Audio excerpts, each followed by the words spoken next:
श्री हरतालिका व्रत कथा। अथ हरतालिका व्रत कथा सुनो, जो इस तरह है।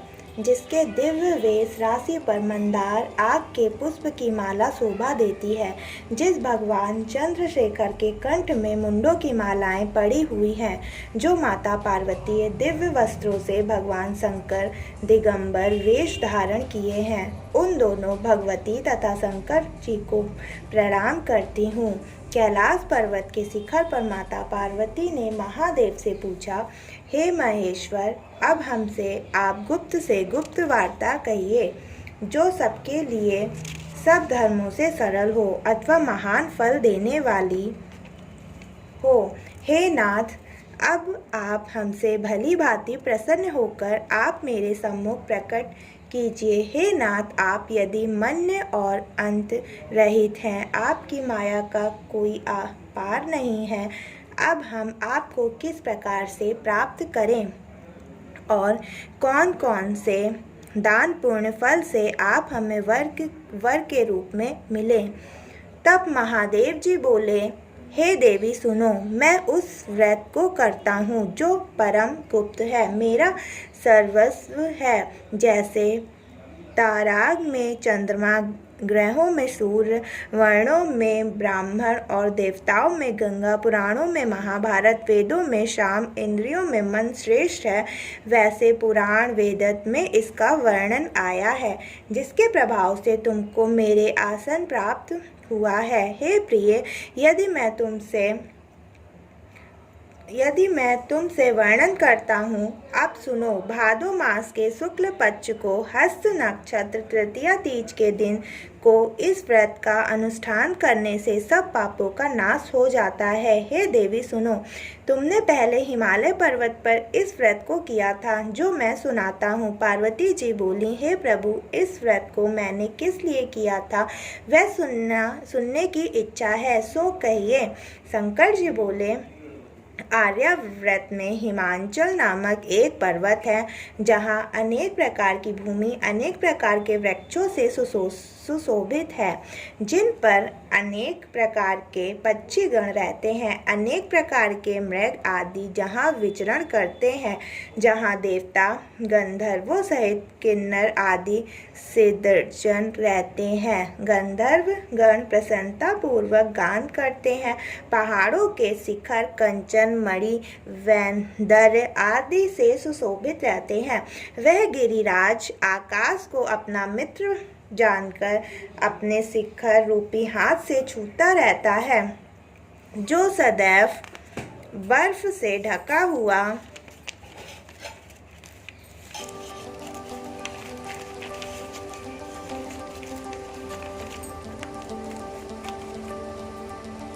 गंगा जी की कल कल ध्वनि से शब्दायमान रखते हैं। हे गिरजे, तुमने बाल काल में इसी स्थान पर तप किया था। 12 साल नीचे को मुख करके धूम्रपान किया, तब फिर 64 वर्ष तुमने बेल के पत्ते भोजन करके ही तप किया। माघ के महीने में जल में रहकर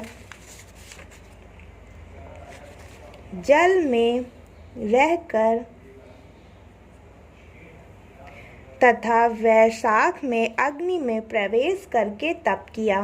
श्रावण के महीने में बाहर खुले में निवास कर अन्न जल त्याग तप करती रही। तुम्हारे कष्ट को देखकर तुम्हारे पिता को चिंता हुई। वे चिंता तुर होकर सोचने लगे कि मैं इस कन्या को किसके साथ वरण करूं। तब इस अवसर पर देवयोग से ब्रह्मा जी के पुत्र देवर्षि नारद जी वहां आए। देवर्षि नारद जी तुमको शैलपुत्री देखा, जो तुम्हारे पिता हिमांचल ने देवर्षि को अर्घ्य पद्म आसन देकर सम्मान सहित बिठाया और कहा, हे मुनिवर, आज आपने यहाँ तक आने का कैसे कष्ट किया। आज मेरा अहोभाग्य है कि आपका सुभागमन यहाँ पर हुआ। कहिए, क्या आज्ञा है। तब नारद जी बोले, हे गिरिराज, मैं विष्णु का भेजा हुआ आया हूँ। तुम मेरी बात सुनो। आप अपनी लड़की को उत्तम वरदान करें। ब्रह्मा, इंद्र, शिव आदि देवताओं में विष्णु के समान कोई नहीं है, इसलिए तुम मेरे मत से आप अपनी पुत्री का दान विष्णु भगवान को दें।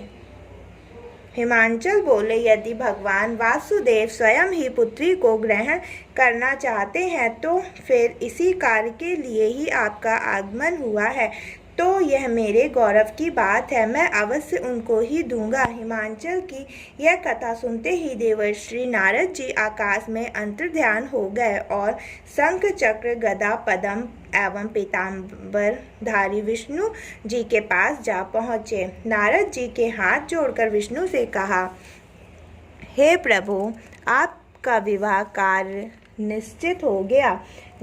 यहाँ हिमांचल से प्रसन्नता पूर्वक कहा, हे पुत्री, मैंने तुमको गरुड़ ध्वज भगवान विष्णु जी को अर्पण कर दिया है। पिता के वाक्यों को सुनते ही पार्वती जी अपनी सहेली के घर गईं और पृथ्वी पर गिरकर अत्यंत दुखित होकर विलाप करने लगी। उनको विलाप करते हुए देखकर सखी बोली, हे देवी, तुम किस कारण से दुख पाती हो, मुझे बताओ, मैं अवश्य तुम्हारी इच्छा पूर्ण करूंगी। तब पार्वती जी बोली, हे सखी, सुन, मेरी जो मन की अभिलाषा है अब वह मैं सुनाती हूँ। मैं महादेव जी को वरना चाहती हूँ, इसमें संदेह नहीं। मेरे इस कार्य को पिताजी ने बिगाड़ना चाहा है, इसलिए मैं अपने शरीर का त्याग करूँगी। तब पार्वती जी के इन वचनों को सुनकर सखी ने कहा, हे देवी, जिस वन को पिताजी ने देखा ना हो तुम वहाँ चली जाओ। तब हे देवी पार्वती जी तुम उस अपनी सखी का यह वचन सुनकर ऐसे वन को चली गई। पिता हिमांचल तुमको घर पर ढूंढने लगे और सोचा कि मेरी पुत्री को या तो कोई देव दानव अथवा किन्नर हरण कर ले गया है। मैंने नारद जी को यह वचन दिया था कि मैं अपनी पुत्री को गरुड़ ध्वज भगवान के साथ वरण करूंगा। हाय, अब यह किस तरह पूरा होगा? ऐसा सोचकर बहुत चिंतातुर हो मूर्छित हो गए।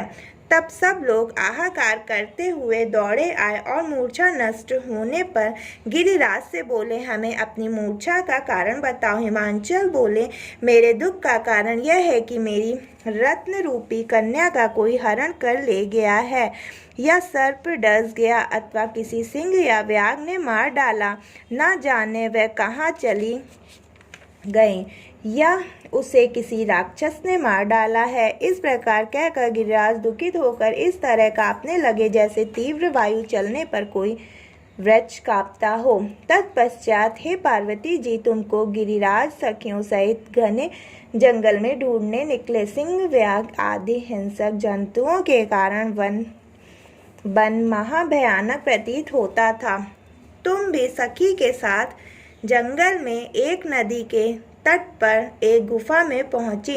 उस गुफा में तुम अपनी सखी के साथ प्रवेश कर गईं, जहां तुम अन्न दान का त्याग करके बालू का लिंग बनाकर मेरी आराधना करती रहीं। उसी स्थान पर भाद्र मास की हस्त नक्षत्र युक्त तृतीया के दिन तुमने मेरा विधि विधान से पूजन किया। तब रात्रि को मेरा आसन डोलने लगा। मैं उस स्थान पर आ गया जहाँ तुम और तुम्हारी सखी दोनों थीं। मैंने आकर तुमसे कहा, तुमसे प्रसन्न हूँ, तुम मुझसे वरदान मांगो। तब तुमने कहा, हे देव, यदि आप प्रसन्न हैं तो आप महादेव जो मेरे पति हो, मैं तथास्तु ऐसा ही होगा कहकर कैलाश पर्वत को चला गया। तुमने प्रभात होते ही उस भालू की प्रतिमा को नदी में विसर्जित कर दिया। हे सुबह तुमने वहां अपनी सखी सहित व्रत का पारायण किया। इतने में हिमबान भी तुम्हें ढूंढते हुए उसी वन में आ पहुँचे। वह चारों ओर तुम्हें न देखकर मूर्छित होकर जमीन पर गिर पड़े। उस समय नदी के तट पर दो कन्याओं को देखा तो वे तुम्हारे पास आ गए, तुम्हें हृदय से लगाकर रोने लगे और बोले, तुम इस सिंह व्याधि युक्त घने जंगल में क्यों चली आई? पार्वती जी बोली, तुमने कहा, हे पिता सुनिए, मैंने पहले ही अपना शरीर शंकर जी को समर्पित कर दिया था, किंतु आपने इसके विपरीत कार्य किया, इसलिए मैं वन में चली आई। ऐसा सुनकर हिमवान ने फिर तुमसे कहा कि मैं तुम्हारी इच्छा के विरुद्ध यह कार्य नहीं करूँगा। तब वह तुमको लेकर घर पर आए और तुम्हारा विवाह हमारे साथ कर दिया। हे प्रिय, उसी व्रत के प्रभाव से तुमको यह मेरा अर्धासन प्राप्त हुआ है। इस व्रत राज को मैंने अभी तक किसी के सम्मुख वर्णन नहीं किया है। हे देवी, अब मैं तुमको बताता हूँ, सो मन लगाकर सुनो। इस व्रत का नाम व्रत राज क्यों पड़ा? तुमको सखी हरण करके ले गई थी, इसलिए इस व्रत का हरितालिका नाम पड़ा। पार्वती जी बोली, हे स्वामी, आपने इस व्रत राज का नाम तो बताया, किंतु मुझे इसकी विधि एवं फल भी बताइए। इसके करने से किस फल की प्राप्ति होती है? तब शंकर जी बोले कि स्त्री जाति के अति उत्तम व्रत की विधि सुनाइए। सौभाग्य की इच्छा रखने वाली स्त्री इस व्रत को विधि पूर्वक करें। उसमें केले के खम्भों से मंडप बनाकर बंधन बारों से सुशोभित करें। उसमें विविध रंगों से रेशमी वस्त्र की चांदनी तान देवें। फिर चंदन आदि सुगंधित द्रव्यों से लेपन करके स्त्रियां एकत्र हों। शंख बेरकी मृदंग बजावें। विधि पूर्वक मंगलाचार गीत वाग करके गौरा और शंकर स्वर्ण निर्मित प्रतिमा को स्थापित करें। फिर शिव जी व पार्वती जी का गंध धूप दीप पुष्प आदि से विधि सहित पूजन कर अनेक प्रकार के नैवेद्य मिठाइयों का भोग लगा दें और रात को जागरण करें।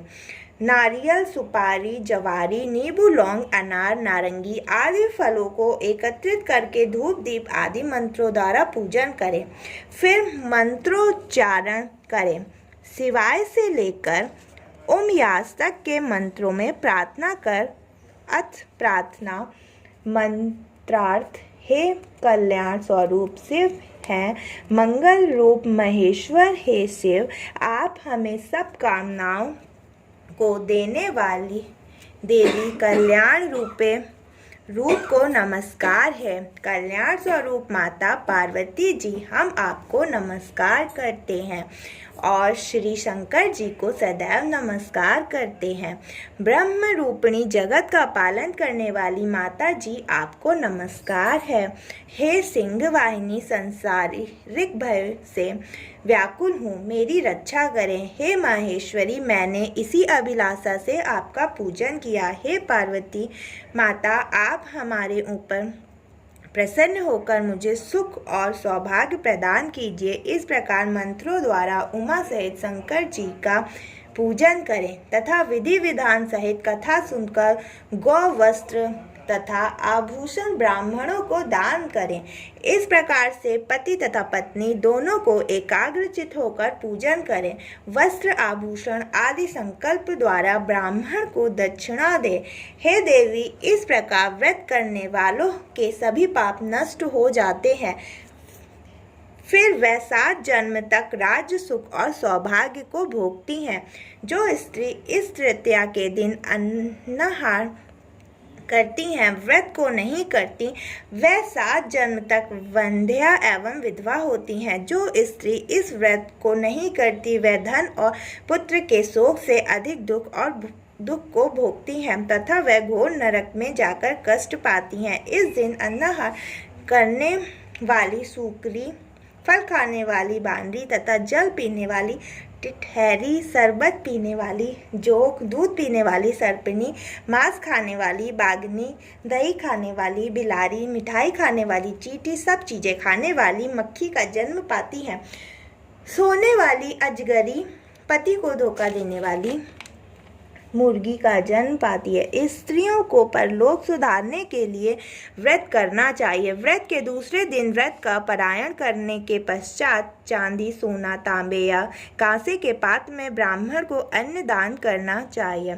इस व्रत को करने वाली स्त्रियां मेरे समान पति को पाती हैं। मृत्यु काल में पार्वती जैसे रूप को प्राप्त करती हैं। जीवन संसारिक सुख को भोग कर परलोक में मुक्ति पाती हैं। हजारों अश्वमेध यज्ञों के करने से जो फल प्राप्त होता है वही मनुष्य को इस कथा के सुनने से मिलता है। हे देवी, मैंने तुम्हारे सम्मुख यह सब व्रतों में उत्तम व्रत को वर्णन किया है, जिसके करने से मनुष्य के समस्त पापों का नाश हो जाता है। हरितालिका व्रत कथा समाप्त।